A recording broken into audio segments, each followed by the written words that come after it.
Rashid Khalidi, the professor of Arab studies at Columbia University, where nothing ever bad happens. You know, Rashid Khalidi, Columbia, the one who thinks suicide bombers, they're just war criminals, that's it. Well, he went to a banquet way back, I can barely remember how old I was, in 2003, where speakers expressed anger at Israel and at U.S. foreign policies. This, by the way, is the same banquet where Obama spoke of his friendship with Khalidi, the terrorist sympathizer.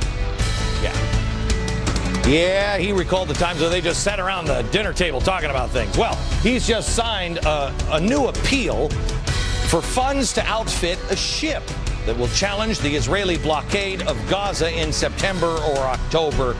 You know, somewhere around there. Nothing big will be happening around that time. Do you remember how that worked out last time when they had the flotilla over there? But don't worry, because this is Rashid Khalidi, a friend of the president's. Oh, by the way, another really wild coincidence. Do you remember the second book that Barack Obama had? His second book, it was called Audacity of Hope. And that was named after a sermon given by Jeremiah Wright, the preacher he tried to distance himself from. Yeah. Guess what the name of that boat is? The Audacity of Hope. Buckle up, America. It's going to be a very bumpy fall.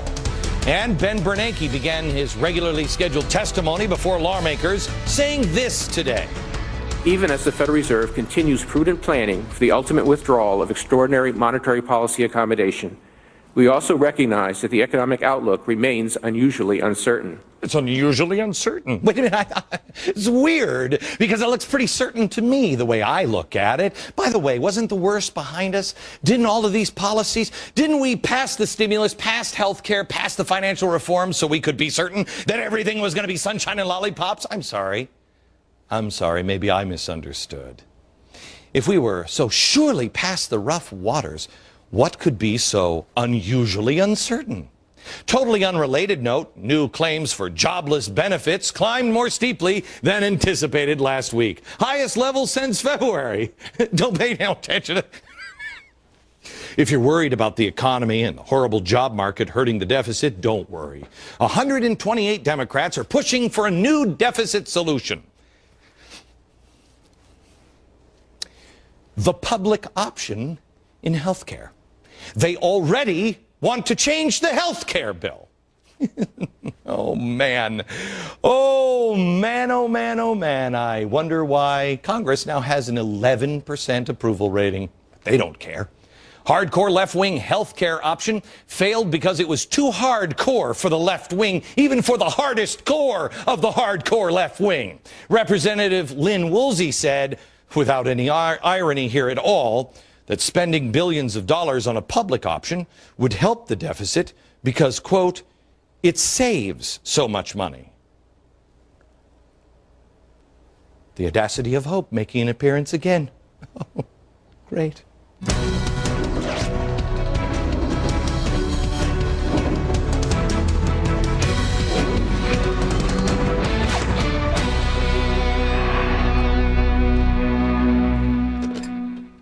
Dial tone still works. Buttons still work. You can call me, White House, anytime you want. Anytime, call me. Love to hear from you. I would.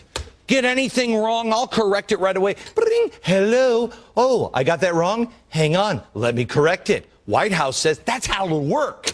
It'll be great. By the way, happy birthday, everybody. You didn't know it was birthday? Yeah, did you miss our root beer summit last night? It's been exactly 1 year that the president announced that the police acted stupidly, despite the fact that he didn't have all the facts on the rest of his buddy in Cambridge. We're seeing the same style of decision-making now coming from the White House to this day, most recently in the form of Shirley Sherrod. Yeah, I will not continue this charade. Yes, you will. It's one of the defining characteristics of this administration. When race is involved, act quickly, act erratically, act before you have any of the facts, and then call the other side racist when it becomes obvious you've screwed up. And then say that you want to give a speech and teach everybody a lesson. Makes sense, doesn't it? Remember, in liberation theology, there is either the oppressor or the oppressed. Now, this is where it gets tricky.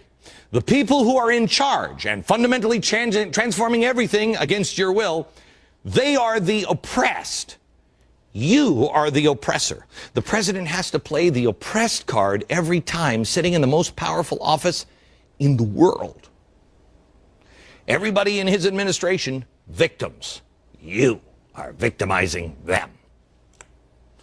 And you, and me, and everybody else victimized Shirley Sherrod, even though they were the ones who fired her. Now, that's a tough case to make, but I guess that's why the president is paid the big bucks to do it. While that pattern continues to repeat itself over and over and over again, thanks to the complicit eye of the media, there's another calling card on display here.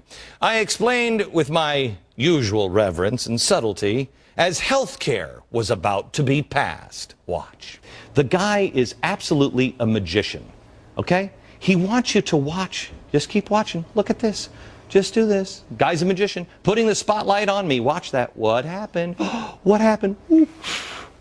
It's magic. It's right here. Okay. So what's the big deal? Well, it's not even really about this. It's about putting the spotlight right on me, right on Fox, on anything. They need to distract us long enough. Use that misdirection. Because see, once they pull up and you turn on the lights and you're like, wow, that was amazing with that coin. You see, what has changed here? What has, oh my God, oh, yeah. Healthcare has magically appeared. Yes. So here we are again, watching the shiny coin of race, a scandal day to day. Look at this, look at this. We need a root beer summit. There's some race problems going on. We should give a speech. And what has magically appeared this time? Big Brother. Big Brother is here now. The biggest rerouting of the nation's wealth in our history happened this week. The final regulation that the president signed into law yesterday. An unprecedented assault on our economy, our ability to do business, and quite honestly, the republic as we know it. When combined with his other supposed legislative achievements, oh, it should be really good. Really good. It's on a scale never before seen. This is Big Brother. Oh, stop it, Glenn. You're just fear-mongering again. Wall Street needed to be reformed. Yes, sure it did. Among other things, it did. But Big Brother's watching you now.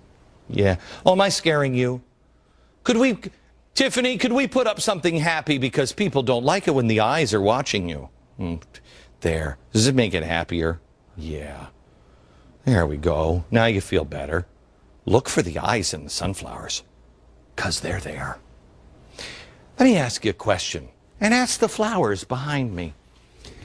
This happy bill, it's going to create a protected class of arbitrarily selected companies that are too big to fail.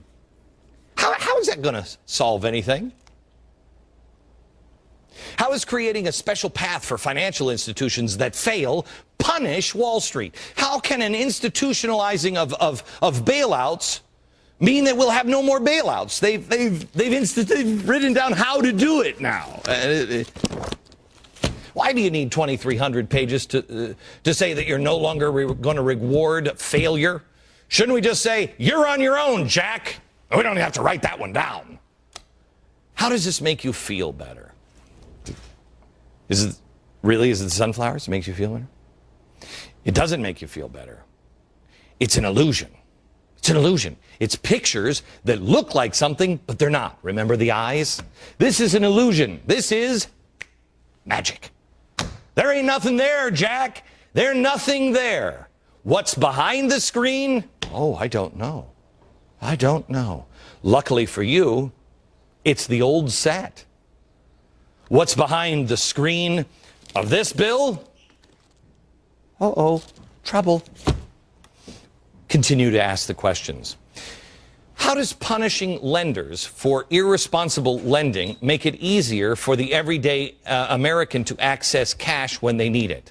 How does a government that is 15 digits in debt create an Office of Financial Literacy with a straight face? How does a government with 75,000 pages of tax code that applies to every individually successfully work with other regulators to induce undue regulatory burden? That's what it says there. They're going to reduce it. This is what they have. Washington, call me. Mr. President, call me if I have this wrong.